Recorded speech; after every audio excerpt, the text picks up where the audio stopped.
Okay, I'm going to read chapter 4 of Charlotte's Web. The loneliness. The next day was rainy and dark.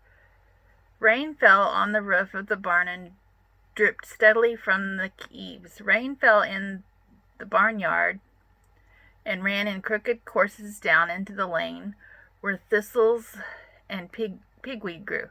Rain spattered against Miss Zuckerman's kitchen windows and came gushing out of the downspouts. Rain fell on the backs of the sheep as they grazed in the meadow. When the sheep tired of standing in the rain, they walked slowly up the lane and into the fold. Rain upset Wilbur's plans. Wilbur had planned to go out this day and dig a new hole in his yard. He had other plans too. His plans for the day went something like this. Breakfast at 6:30, skim milk, crust, middlings, bits of donuts, wheat cakes with drops of maple syrup sticking on them, potato skins, leftover custard pudding with raisins, and bits of shredded wheat. Breakfast would be finished at 7. From 7 to 8, Wilbur planned to have a talk with Templeton, the rat that lived under his trough. Talking with Templeton was not the most interesting occupation in the world, but it was better than nothing. From 8 to 9, Wilbur planned to take a nap outdoors in the sun. From 9 to 11, he planned to dig a hole or trench, and possibly find something good to eat buried in the dirt. From 11 to 12, he planned to stand still and catch flies on the boards, watch bees in the clover, and watch swallows in the air. 12 o'clock, lunchtime. Middlings, warm water, apple parings, meat gravy, carrot scrapings, meat scraps, stale hominy, and the wrapper off a package of cheese. Lunch would be over at 1. From 1 to 2, Wilbur planned to sleep. From 2 to 3, he planned to scratch itchy places by rubbing against the fence. From 3 to 4, he planned to stand perfectly still and think of what it was like to be alive, and to wait for Fern.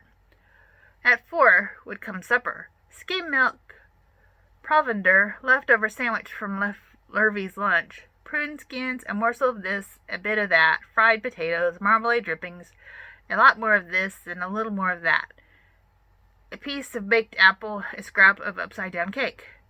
Wilbur had gone to sleep thinking about these plans. He woke at 6 and saw the rain. It seemed as though he couldn't bear it. "I get everything all beautifully planned out, and it has to go in rain," he said. For a while he stood gloomily indoors. Then he walked to the door and looked out. Drops of rain struck his face. His yard was cold and wet. His trough had an inch of rainwater in it. Templeton was nowhere to be seen.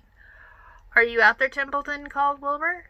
There was no answer. Suddenly Wilbur felt lonely and friendless. "One day just like another," he groaned. "I am very young. I have no real friends in the barn. It's going to rain all morning and all afternoon, and Fern won't come in such bad weather. Oh, honestly," and Wilbur was crying again, for a second time in 2 days. At 6:30, Wilbur heard the banging of a pail. Lurvy was standing outside in the rain, stirring at breakfast. "Come on, pig," said Lurvy. Wilbur did not budge. Lurvy dumped the slop, scraped the pail, and walked away. He noticed something was wrong with the pig. Wilbur didn't want food. He wanted love. He wanted a friend, someone who would play with him. He mentioned this to the goose, who was sitting quietly in the corner of the sheepfold. "Will you come over and play with me?" he asked. "Sorry, Sonny, sorry," said the goose. "I'm sitting on my eggs, 8 of them. Got to keep them toasty warm. I have to stay right here. I'm no flibberty-gibberty-gibbet. I do not play when there are eggs to hatch. I'm expecting goslings." "Well, I didn't think you were expecting woodpeckers," said Wilbur bitterly. Wilbur next tried one of the lambs. "Will you please play with me?" "Certainly not," said the lamb. "In the first place, I cannot get into your pen, as I am not old enough to jump over the fence. In the second place, I am not interested in pigs. Pigs mean less than nothing to me." "What do you mean, less than nothing?" replied Wilbur. "I don't think there is any such thing as less than nothing. Nothing is absolutely the limit of nothingness. It's the lowest you can go. It's the end of the line. How can something be less than nothing? If there was something that was less than nothing, then nothing would be nothing. It would not be nothing, it would be something. Even though it's just a very little bit of something. But if nothing is nothing, then nothing has nothing that is less than it is. Oh, be quiet, said the lamb. Go play with yourself. I don't play with pigs. Sadly, Wilbur lay down and listened to the rain. Soon he saw the rat climbing down a slanting board that was used as a stairway. Will you play with me, Templeton? Asked Wilbur. Play, said Templeton, swirling his whiskers.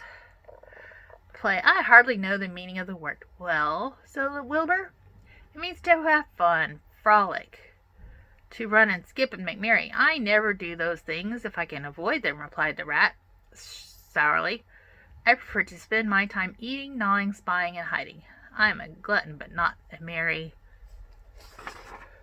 maker. It's a picture of a lamb. Right now I'm on my way to your trough to eat your breakfast, since you haven't got enough sense to go to eat it yourself. And Templeton the rat crept steadily along the wall and disappeared into the private tunnel that he had dug between the door and the troughs in Wilbur's yard. Templeton was a crafty rat, and he had things pretty much on his own way. The tunnel was an exact example of his skill and cunning. The tunnel enabled him to get from the barn to his hiding place under the pig trough without coming out in the open. He had tunnels and runways all over Mr. Zuckerman's farm and could get from one place to another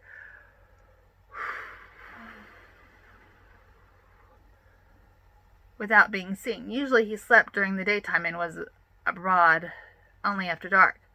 Laura watched him disappear into his tunnel, and in a moment he saw the rat's sharp nose poke out from underneath the wooden trough. Cautiously, Templeton pulled himself up over the edge of the trough. This was almost more than Wilbur could stand. On this dreary rainy day, to see his breakfast being eaten by somebody else. He knew Templeton was getting soaked out there in the pouring rain, but even that didn't comfort him. Friendless, dejected, and hungry, he threw himself down on the manure and sobbed.